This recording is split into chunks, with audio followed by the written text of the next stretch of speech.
마지막 시간입니다. 데이터 저장소입니다.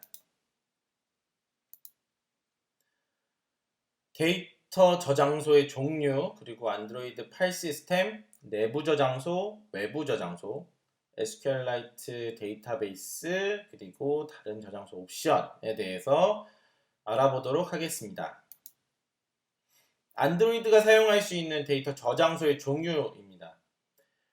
Shared Preference라고 하는 키 밸류, 키값 쌍의 기본 데이터 저장소를 사용할 수 있고요. 내부 저장소는 장치의 메모리에 비공개 데이터를 저장하는 저장소고요. 가장 기본이 되는. 그리고 외부 저장소, 기기, 그러니까 디바이스 안에 또는 외부에 있는 저장소고요. 이건 공개 데이터입니다. 그리고 SQLite 데이터베이스는 파일 데이터베이스인데요. SQLite라는 파일 데이터베이스를 사용할 수 있습니다. 안드로이드에서요. 이 데이터베이스는 SQL 형태 구문을 사용할 수 있는 관계형 데이터베이스고요. 컨텐트 프로바이더, 비공개로 저장하고 공개적으로 사용할 수 있도록 하는 데이터 타입입니다. 안드로이드 이외의 데이터를 저장하는 하는 방법은 다음과 같습니다. 네트워크 연결을 해서 저장할 수 있고요. 자체 서버가 있는 경우에 웹으로 연결해서 저장하거나 클라우드를 이용해서 백업하는 할 수 있습니다. 그리고 파이어베이스 리얼타임 데이터베이스를 사용해서 실시간으로 클라이언트에서 NoSQL 클라우드 데이터베이스로 데이터를 저장하거나 동기화시킬 수 있습니다. 안드로이드 구글에서는 이 파이어베이스 리얼타임 데이터베이스를 굉장히 많이 사용하도록 유도를 하는데 사용하도록 유도를 하는데요. 굉장히 쉽게 사용할 수 있는데 개인적으로는 가격이나 여러 가지 측면에서 문서가 좀 부족한 부분도 있고요. 네, 안드로이드 파일 시스템입니다.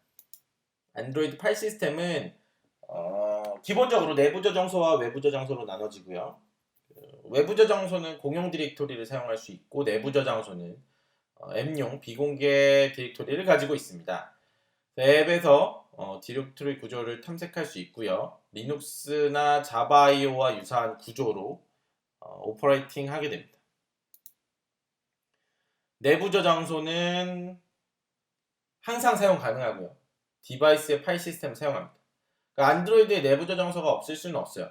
이게 안드로이드 프로그램이 깔려있는 거고 윈도우 컴퓨터라면 C 드라이브 같은 개념이라고 보시면 좋을 것 같고요. 접근 여부를 명시적으로 지정하지 않으면 오직 해당 앱에서만 파일에 접근 가능합니다.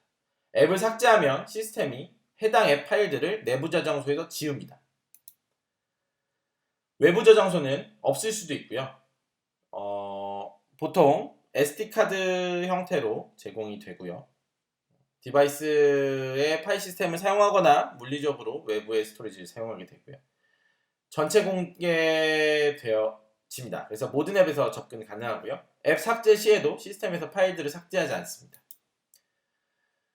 그 용도를 구분해 보면 내부 저장소에 적합한 용도는 사용자나 다른 앱에서 접근하지 못하도록 해야 하는 파일들을 저장하는 데 적합하고요. 외부 저장소에는 접근 제한이 없는 경우, 다른 앱과 공유해야 하는 경우, 컴퓨터로 사용자가 직접 접근할 수 있도록 할 경우에 좀 더 적합하게 사용할 수 있습니다. 공유 스토리지에 사용자 파일을 저장하는 내용인데요. 사용자가 앱을 통해 얻은 새 파일을 다른 앱이 액세스할 수 있도록 공개 디렉토리에 저장하고 사용자가 기기에 쉽게 복사할 수 있도록 저장하는 내용입니다.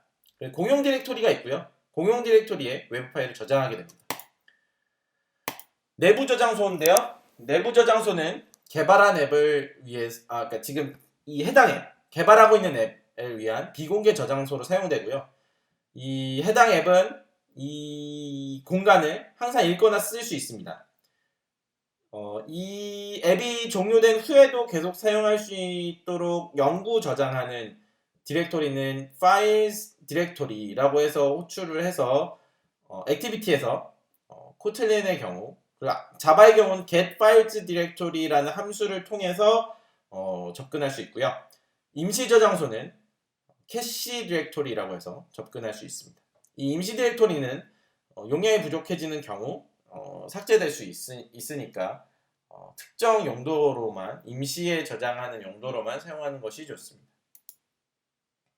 내부 저장소에 파일을 만드는 방법입니다. 파일 객체를 가져와서요. 거기에 컨텍스트의 파일 디렉토리를 전달하고, 파일 경로를 전달하고, 파일 이름을 같이 전달을 해서 파일을 생성할 수 있습니다. 이 코드가 예제 코드고요. 표준 자바 IO 파일 연산자 또는 스트림을 이용해서 파일을 쓰거나 읽을 수 있습니다. 다음은 외부 저장소 사용 방법입니다. 외부 저장소는 말씀드렸던 것처럼 장치 내부 또는 외부에 있는 SD카드에 할당되고요. 안드로이드 매니페스트에서 권한을 설정해서 접근할 수 있습니다. 쓰기 권한에는 읽기 권한이 포함되고요. 아래 권한, 쓰기 권한과 읽기 권한에 대해서 매니페스트에 등록하는 소스 코드 확인하실 수 있습니다. 외부 저장소를 사용하기 전에는 반드시 가용성을 확인해야 합니다. 외부 저장소가 없는 경우가 있을 수 있기 때문에 그렇고요. 이 인벨로먼트라는 객체를 통해서 안드로이드 인벨로먼트 객체에서 get external storage state를 가져와서 이 스테이트가 미디어 마운티드 상태인지, 그러니까 외부 저장소가, 이 마운트라는 건 물리적으로 하드디스크를 사용할 수 있는 상태를 나타내고요. 그 마운트가 되어 있는지를 이 상태 값을 가져와서 확인을 한 후에 사용해야 합니다. 외부 공개 디렉토리의 예인데요. 외부 저장소에 있는 디렉토리 중에 사용자가 사용할 수 있는, 공유할 수 있는 디렉토리의 미리 정의된 이름들인데요. 알람 디렉토리 또는 링톤 이런 디렉토리에 알림과 벨소리가 저장되고요. 여기에 오디오 파일들이 들어있습니다. 그리고 디렉토리 도큐먼트를 호출하게 되면 사용자가 만든 문서들이 저장되게 되고요. 디렉토리 다운로드 하면 다운로드 파일 경로를 접근할 수 있고요. 그래서 아래 보이시는 링크 가시면 이 외부 저장 공개 디렉토리에 대한 내용 좀 더 확인하실 수 있습니다. 공개 외부 디렉토리에 접근하는 방법인데요. 일단 경로를 얻습니다. 그래서 인벨로먼트라는 객체에서 get external storage public directory를 통해 이 함수를 호출해서 경로를 얻고요. 해당 경로 패스에다가 파일을 작성하게 됩니다. 그래서 아래 보이시는 예제 코드를 보시면 사진을 저장하는 공개 저장소의 패스를 가져와서 데모 픽처 jpg라는 파일을 해당 경로에 만들어주는 그런 코드입니다. 저장소에 남은 용량을 확인하는 방법인데요.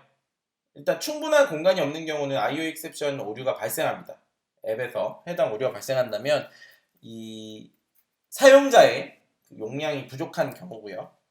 파일의 크기를 알고 있으면 공간을 확인할 수 있습니다. get free space라는 함수를 통해서 공간을 확인할 수 있고요. get total space라는 함수를 통해서 전체 크기도 확인할 수 있습니다.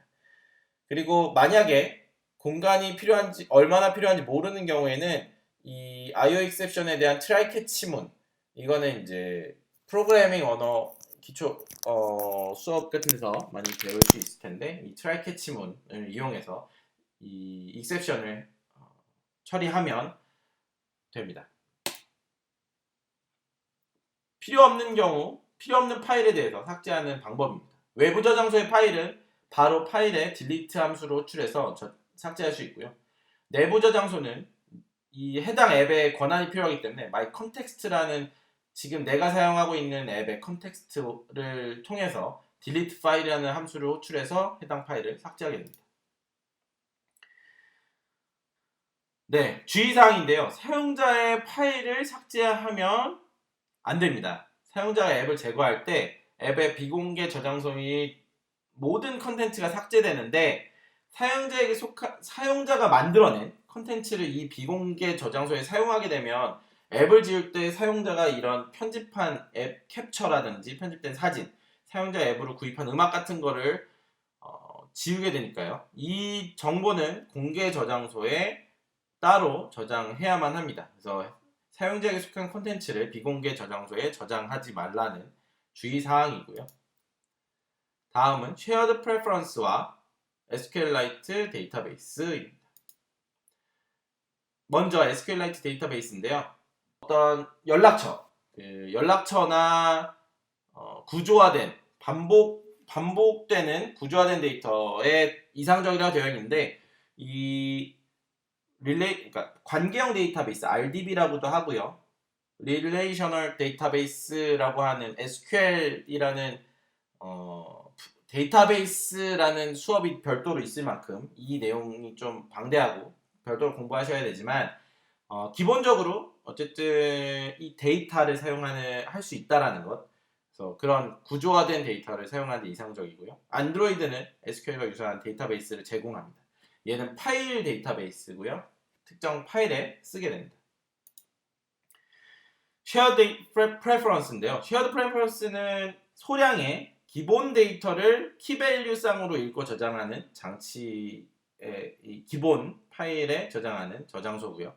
이 키밸류에 저장될 수 있는 값은 프리머티브 타입이라고 하는 정수형이라든지 문자열, 간단한 오브젝트 정도만 저장할 수 있고요.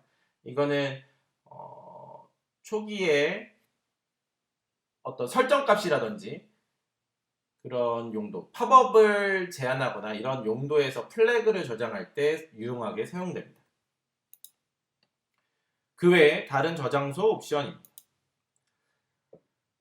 초반에 말씀드렸는데 파이어베이스를 안드로이드나 구글에서는 굉장히 권장을 하고요. 파이어베이스를 사용해서 데이터를 저장하는 방법입니다. 파이어베이스는 클라우드 데이터고요. 외부 이제 구글에서 제공하는 이 외부 저장소를 사용하는 형태가 되는 거고요. 이 데이터를 오프라인 상태에서도 사용할 수 있도록 캐시해 줍니다. 그래서 아래 링크를 보시면 좀 더 자세한 내용 확인하실 수 있습니다. 다음은 파이어베이스의 실시간 데이터베이스인데요. 연결된 앱에서 데이터를 공유하고요. 클라우드에서 호스팅되고 제이슨 형태로 저장됩니다. 연결된 모든 클라이언트에서 실시간으로 데이터를 동기화시켜줍니다. 이 서버를 구축하는데 굉장히 많은 노력과 시간이 필요하기 때문에 그런 것을 줄여주기 위해서 이런 기능을 구글에서 제공해주고 있고요. 네트워크 연결을 통해서 데이터를 저장할 수도 있습니다. 사용 가능한 경우 네트워크를 사용해서 웹 기반 서비스에서 데이터를 저장하고 검색할 수 있습니다. 파이어베이스는 그것을 구글에서 미리 만들어 놓은 형태로 제공하는 거고요. 이 네트워크 연결은 사용자가 직접 어떤 웹 기반 서비스의 정보를 저장하거나 가져오는 형태로 구현하게 되고 자바넷, 안드로이드 넷에 있는 패키지 클래스를 사용해서 네트워크 연결을 통해서 데이터를 저장하거나 가져올 수 있습니다. 다음 데이터 백업인데요.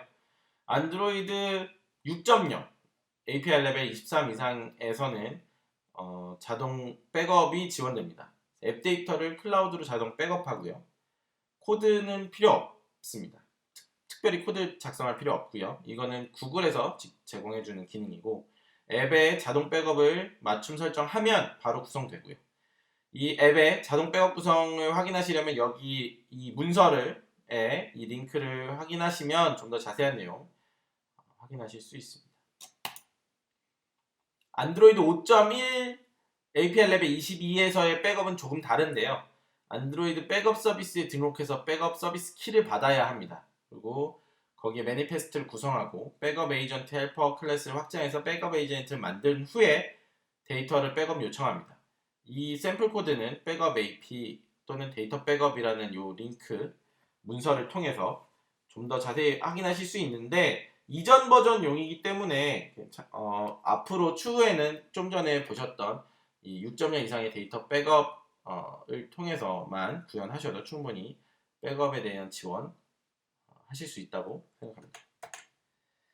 네, 자세한 내용은 지금 보시는 링크 통해서 좀 더 공부하실 수 있습니다. 네, 이상으로 수업 마치도록 하겠습니다.